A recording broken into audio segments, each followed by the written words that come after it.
See, those who didn't go, gotta go. So one more. All right. So, I know what you're thinking. You think I look like EJ in drag, except with bigger boobs and a lower IQ.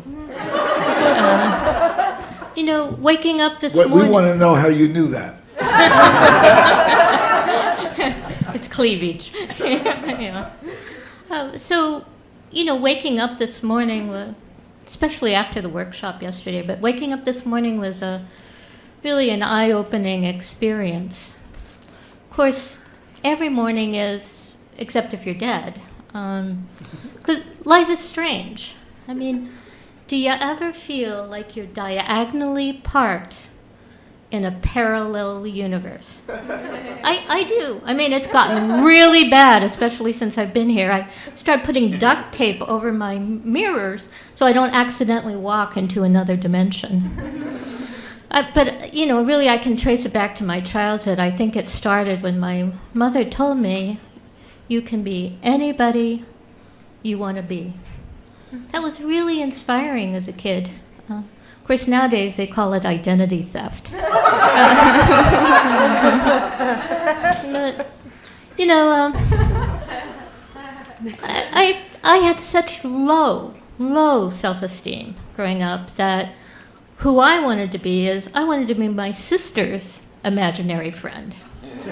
Freaked my family out. They sent me to a child psychologist, and he said, so what's wrong? And I said, everybody hates me. And he says, oh, don't be ridiculous. Everybody hasn't met you yet. But, I knew I was going to be somebody.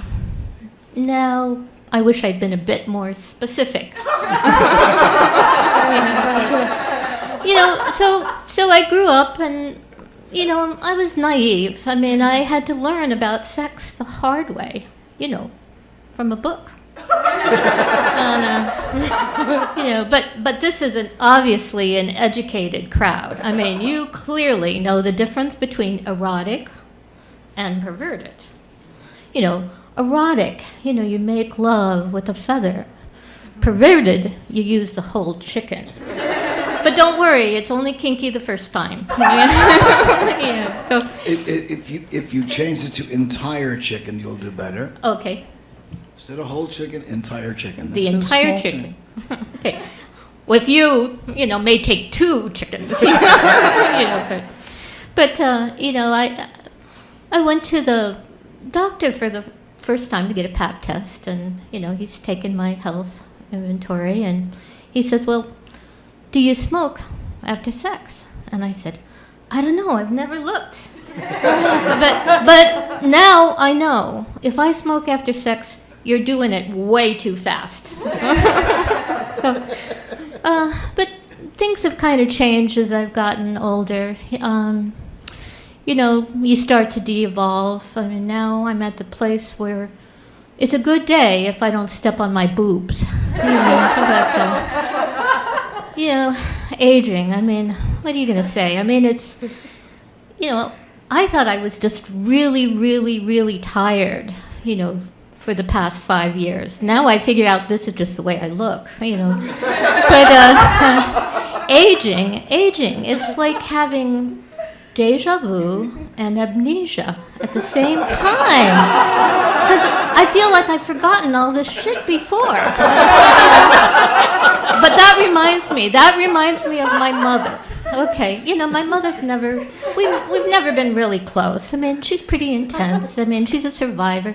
When she went through the Depression, World War II, she buried 3 husbands, 2 of them were just napping, But I decided I'm going to go ahead. I called her this past Mother's Day, and it was great. We really connected after a long, been many years, and shared some stories, and, and it was great. And, as it got close to the end, got emotional. And I finally got to hear those 3 little words I'll never forget. With a trembling voice, she says, "Who is is this? But what I've figured out is being very young and being very old is like being drunk. Because everybody remembers what you did except you. So, you know, another thing that's kind of changed is my fears. I mean, when I was young, I was really terrified of heights. Now, I'm afraid of wits. I'm not fat. There's just a lot of me to see. So I think the other part of the problem is that I've been hanging out with all these skinny bitches, because, they're the kind, they walk out and they say, oh, does this tampon make me look fat? It's rough, But actually, for my age, I'm the perfect weight. If I was, 9 feet tall and 7 inches, But, I read a story, actually it was on Facebook. It was some research. I think actually maybe Claude posted it, but it was saying that women who carry, some extra weight like me, they live longer than the men who mention it. So it's not over until the fat lady sings. So for your delight and entertainment out of my repertoire, I'm going to do my 2 favorite numbers, 42 and 93. So be good and remember, be yourself, because everybody else is taken.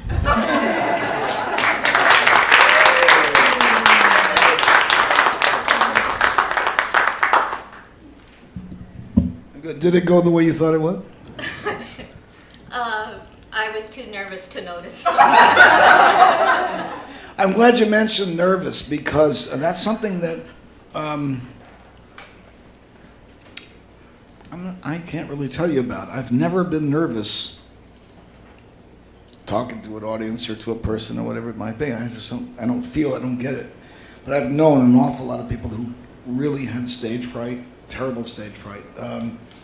Carol Burnett used to throw up before she did a performance. Seriously, it was so bad.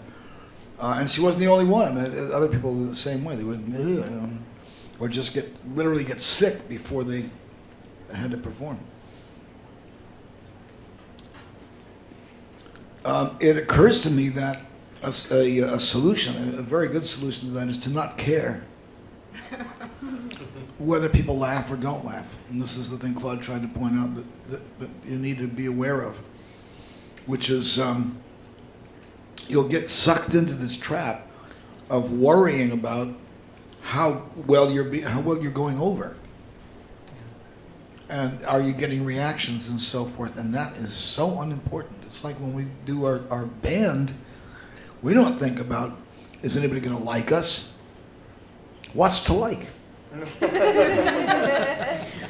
I noticed that as I worked on the routine, the more that I brought it back to myself, really, like you said, working the joke from my own place, it got easier and the nervousness went down, because I was just sort of, talking. Well, the first time at anything, you're going to be nervous. Anything, you're going to be nervous. But you needn't be concerned about the audience. And your nervousness can go away as soon as you realize that really nobody cares what's going on there. They're so busy talking and putting their donuts in the coffee, and they're not with you. You have to catch them anyhow. But if you're not trying to make a living at it, it's not like if you fail, you're not going to make. You won't eat for the next week or two. But if you were a commercial comedian, and you started to not get your audience started to go away from you, started to fail, you don't eat. You go back on the street again and you go panhandling, like you started out doing. So you've got a tremendous advantage right now, which is you can get up here and totally screw it up. You had a very nice set. That's a lot of laughs. You got a lot of laughs with really rotten material.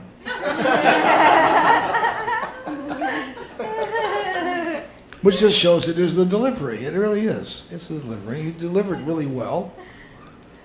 So at least so I've heard all the people in the neighborhood say. It's all the guys in the neighborhood say. So, That's the word on the street. yeah. I saw her on the street the other day. A cop comes up to her and says, "Okay, break it up." That's what you want to do. Roseanne Barr. Well, you know me. I'm not one to whine.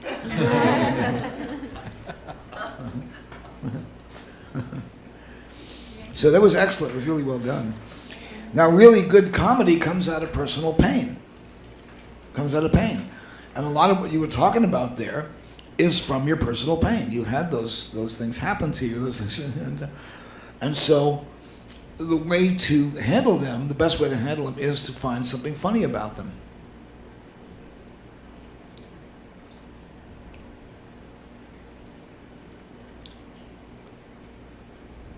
Priest, a preacher, and a rabbi was sitting around a concentration camp.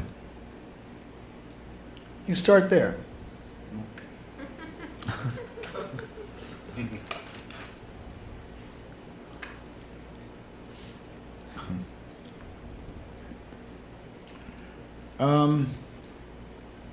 Who's next?